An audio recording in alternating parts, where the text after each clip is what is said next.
Bienvenue à cette nouvelle exploration. Aujourd'hui, on va s'intéresser à une approche d'accompagnement professionnel bien française, la DVP. Oui, l'activation du développement vocationnel et personnel. Exactement. On s'appuie sur un document de formation de l'organisme LRDCIP pour essayer de comprendre un peu comment ça fonctionne, quels sont ses principes. Et voir ce que ça apporte en fait. Voilà. Est-ce que c'est juste une méthode parmi d'autres ou est-ce qu'il y a une spécificité, quelque chose de pertinent pour ceux qui s'interrogent sur leur carrière? C'est une bonne question. Alors l'ADVP, c'est pas tout neuf, hein. Ça date des années 70. Ah oui, quand même. Oui, développé par Nicole Savy, une psychologue. Et l'idée centrale, qui est toujours d'actualité d'ailleurs, c'est d'aider les gens à devenir acteurs de leur orientation. Donc, pas leur donner des réponses. Non, justement. Plutôt les guider pour qu'ils se connaissent mieux et qu'ils puissent construire leur avenir pro de façon plus autonome. Et plus éclairé. D'accord. C'est une approche qui essaie de mêler une structure, une méthode, et en même temps d'être vraiment centrée sur la personne. Alors, le document LRDCIP dit que c'est une approche pédagogique et méthodologique. Pour qui exactement? Reconversion, jeune, c'est ça. Oui, c'est souvent utilisé là, bien sûr, les transitions classiques, quoi. Mais en théorie, c'est beaucoup plus large. C'est-à-dire?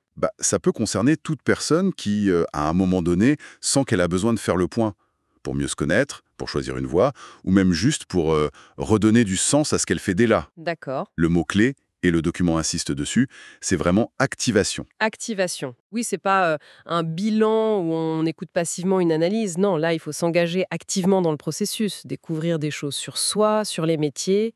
La personne est au centre. Elle fait des choses, elle réfléchit. Exactement. Elle expérimente, elle construit. Et les objectifs, alors? Le document en liste plusieurs qui ont l'air assez liés, non? Tout à fait. On peut en voir 4 principaux qui forment un tout, en fait. Le premier, c'est l'autonomie. L'autonomie. Oui, aider la personne à pouvoir prendre ses décisions professionnelles de manière éclairée, Responsable. lui apprendre à naviguer, si vous voulez. Apprendre à pêcher, l'image classique. C'est un peu ça. Et pour savoir où on veut aller, Faut savoir qui on est, j'imagine que c'est le deuxième point. voilà, on y est. Le deuxième objectif, et c'est sans doute le cœur de la DVP, la connaissance de soi. Là, on creuse, hein? Ah oui! Identifier ses compétences, même celles qu'on ignore, ses vrais intérêts, ses valeurs importantes au travail, ce qui nous motive vraiment, c'est une vraie exploration personnelle. Indispensable, on sent bien. Mais se connaître, c'est bien beau, mais après, on fait quoi avec ça? Justement, ça mène au troisième objectif, l'orientation professionnelle. Explorer le monde du travail. C'est ça. Une fois qu'on se connaît mieux, on regarde dehors. Découvrir des métiers, comprendre les secteurs, chercher les formations. On confronte son moi à la réalité extérieure, quoi. D'accord. Et le quatrième point, c'était sur les compétences, c'est ça? Oui, le développement des compétences. Mais attention, pas seulement technique. Ah. La DVP insiste aussi beaucoup sur les compétences transversales, les fameuses soft skills. Communication, gérer son stress, ce genre de choses. Exactement. Résolution de problèmes, confiance en soi, apprendre à apprendre, des trucs utiles partout en fait. Ça renforce l'employabilité bien sûr, mais aussi la capacité à piloter sa carrière sur le long terme. Donc si je résume, autonomie, se connaître, explorer le monde pro et développer des compétences. Ce qui est intéressant, c'est que tout ça a l'air de se nourrir mutuellement. C'est exactement ça, et c'est une des forces de l'approche, d'après le document. Il y a une vraie synergie. Comment ça? Mieux se connaître, ça permet de mieux cibler son exploration des métiers. Logique, En explorant, on voit peut-être qu'il manque des compétences, hop, ça motive à les développer. d'accord. Et tout ce processus, ça donne des outils, de la clarté. Et donc, ça renforce l'autonomie pour faire des choix. C'est pas linéaire, c'est plutôt une boucle. Une boucle vertueuse. Voilà. L'idée, c'est pas juste trouver un boulot du fait. C'est plus de construire des bases solides pour un parcours qui a du sens pour la personne. C'est clair. Alors, comment ça se passe une ADVP concrètement? Vous parliez de phases. On commence comment? Oui, c'est structuré, généralement en 3 grandes phases, pour guider cette fameuse activation. Et tout démarre par la phase 1, la préparation. Préparation. Oui, on ne plonge pas direct dans l'introspection ou la recherche d'infos métiers. Non, cette première étape, elle est là pour poser les fondations. Ça veut dire quoi? Faire un bilan de départ? Oui, en partie. Il y a un diagnostic initial. Comprendre les besoins, les attentes de la personne, du groupe aussi. Évaluer la motivation, c'est important ça. La motivation. Oui, parce que ça demande un engagement. Et puis un autre point super important, surtout si c'est en groupe, Créer un climat de confiance. Le document insiste beaucoup là-dessus. Ah oui, le groupe. Pour oser parler de soi, de ses doutes, faut se sentir en sécurité, j'imagine. C'est la base. Sans un cadre bienveillant, respectueux, sans jugement, difficile de s'ouvrir et de faire ce travail d'exploration personnelle. D'accord. Le document suggère même des techniques pour ça. Des brise-glaces, établir des règles claires pour que tout le monde se sente à l'aise. C'est vraiment le socle. Si on rate ça, Ça compromet la suite. Ok. Donc, une fois ce cadre posé, la confiance installée, les objectifs clairs, on passe à quoi? La découverte. c'est ça. Phase 2, découverte. Là, on est vraiment au cœur du réacteur ADVP. On va explorer dans deux directions, vers l'intérieur et vers l'extérieur. Intérieur d'abord. L'auto-évaluation. Oui, l'auto-évaluation accompagnée. C'est pas juste répondre à des questionnaires, hein. Non. Enfin, on peut utiliser des tests, bien sûr, comme appui, des tests d'intérêt, de personnalité. Mais le document met l'accent sur la variété des méthodes. C'est-à-dire? Des activités pour réfléchir, des exercices plus créatifs, des mises en situation, des discussions guidées.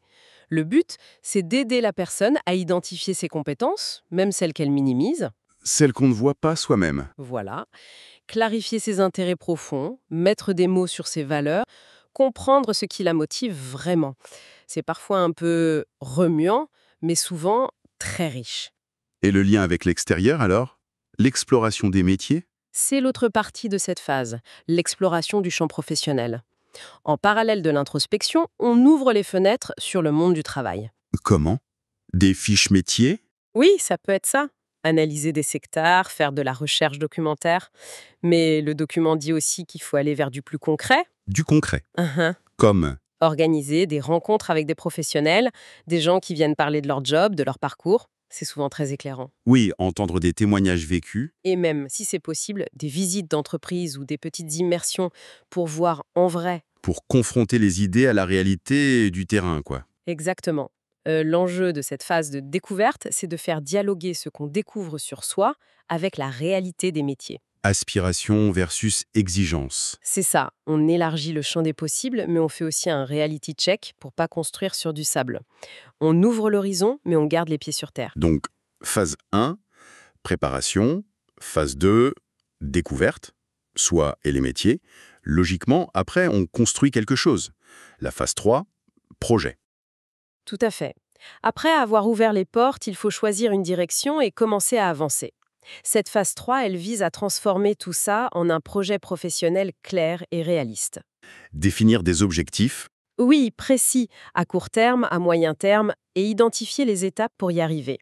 On passe de l'exploration à la planification, en quelque sorte. Et le document parlait aussi d'aspects très pratiques.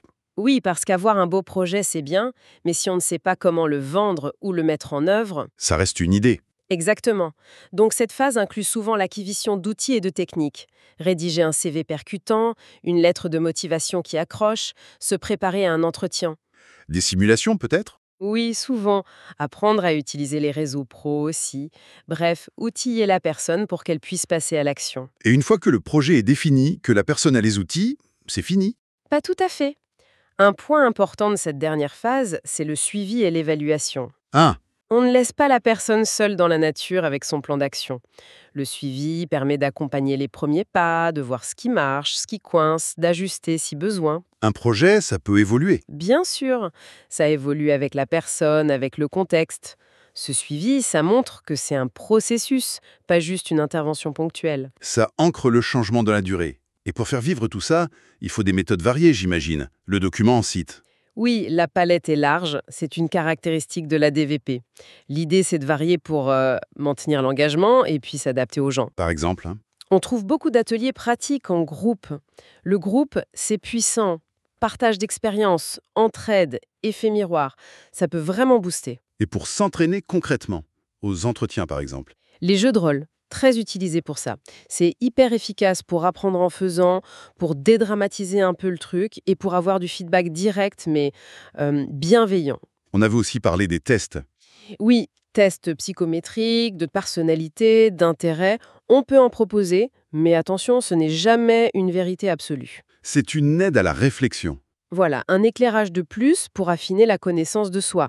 Ça apporte un regard un peu extérieur qui dialogue avec ce que la personne ressent. Et même si le groupe est important, il y a de la place pour l'individuel. Ah oui, indispensable. Les entretiens individuels, c'est un autre outil clé Pourquoi? pour creuser des points plus personnels qu'on n'aborde pas forcément en groupe, pour vraiment personnaliser l'accompagnement, s'adapter au rythme de chacun, et pour le suivi du projet personnel aussi. Cette variété d'outils, ça semble logique vu la complexité du sujet. Ce qui est important, et le document le souligne bien, c'est pas juste la liste des outils, c'est comment on les articule, comment on les utilise. L'animation? Exactement. Chaque outil a son rôle dans le processus global d'activation. Alterner groupe et individuel, réflexion et action, introspection et expérimentation. C'est cette dynamique qui fait bouger les choses. On essaye de mobiliser la personne sur tous les plans. La tête, le cœur, les mains, quoi. Puisqu'on parle de comment faire, le document donne aussi des conseils pour ceux qui animent une ADVP. C'est quoi les clés pour que ça marche bien? Ces conseils, ils résument bien l'esprit de la méthode en fait. Le premier, qui revient tout le temps, créer et maintenir la confiance. On en a parlé pour le début, mais c'est essentiel tout du long. Sans ça, Pas de partage honnête. voilà. Ensuite, deuxième point, l'individualisation. S'adapter à chacun. Même dans un groupe. Oui, chacun a son histoire, son rythme, ses freins, ses forces. L'accompagnateur doit être souple, ajuster son approche. C'est pas une recette qu'on applique bêtement. Ce qui renvoie à la variété des outils. Exactement, c'est le troisième conseil. Utiliser des outils variés pour que ça reste vivant, engageant, pour solliciter différentes facettes. La routine, c'est l'ennemi de l'activation. Et il y avait un point sur la réflexion personnelle. J'ai trouvé ça intéressant. Oui, quatrième conseil. Encourager et structurer la réflexion personnelle. La DVP, c'est pas juste faire des activités. Il faut du temps pour digérer, pour intégrer.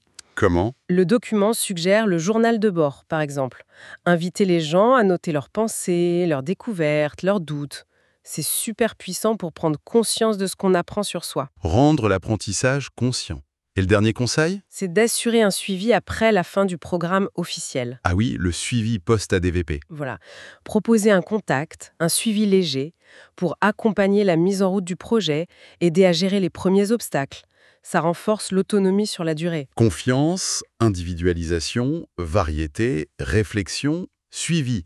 Finalement, ça dessine vraiment le rôle clé de l'accompagnateur, non? C'est pas juste un technicien. Absolument pas. Ces conseils montrent que le succès de la DVP dépend énormément de la posture du facilitateur. Son écoute, sa bienveillance, sa flexibilité, sa capacité à gérer le groupe, à poser les bonnes questions. C'est un vrai savoir-faire humain et pédagogique. La méthode donne le cadre, mais c'est l'humain qui fait la différence. C'est ça. La méthode donne le quoi et le comment, mais c'est le qui anime qui est déterminant. L'individualisation et le suivi, ça montre bien cette volonté d'être vraiment centré sur la personne et son développement à long terme. Alors, si on devait résumer la DVP, d'après ce qu'on a vu dans ce document LRD-CIP, Je dirais que c'est une démarche d'accompagnement pro qui est structurée, oui, progressive, mais avant tout humaniste. Elle mise sur la capacité de chacun à trouver ses réponses. à condition d'avoir le bon cadre. Voilà. Le cadre, les outils, le soutien pour activer ses propres ressources et explorer les possibles. L'accent sur la connaissance de soi comme base et sur l'autonomie comme but, c'est vraiment ce qui la caractérise. On comprend mieux le mot activation. C'est pas juste une aide ponctuelle pour trouver un job, c'est plus profond. C'est l'ambition en tout cas. Aider les gens à mieux se comprendre, à savoir ce qui les motive vraiment, à définir un projet qui leur correspond et à se donner les moyens de le réaliser. C'est un investissement pour qu'ils deviennent pilotes de leur parcours. Avec plus de confiance, de lucidité et peut-être plus de sens aussi. Idéalement, oui. Une approche qui veut outiller pour l'avenir, pas juste pour l'immédiat. Bon, cette exploration de l'ADVP nous a montré une méthode très axée sur la découverte de soi, sur l'autonomie pour construire sa carrière. Et ça m'amène à une dernière réflexion, peut-être pour conclure. Je vous écoute? Dans le monde du travail actuel, qui bouge tout le temps, où il faut sans cesse s'adapter, est-ce que ces principes de l'ADVP, se connaître, explorer, être autonome dans ses choix, ne sont pas finalement des compétences à cultiver en permanence, tout au long de sa vie pro? Vous voulez dire au-delà des moments de transition officiels? Oui, peut-être que cet esprit ADVP, cette idée d'activer constamment son propre développement, c'est peut-être ça la clé pour naviguer dans l'incertitude ambiante. Juste une piste, comme ça. C'est une excellente piste de réflexion, effectivement. Comment maintenir cette démarche active tout au long de sa carrière? Intéressant.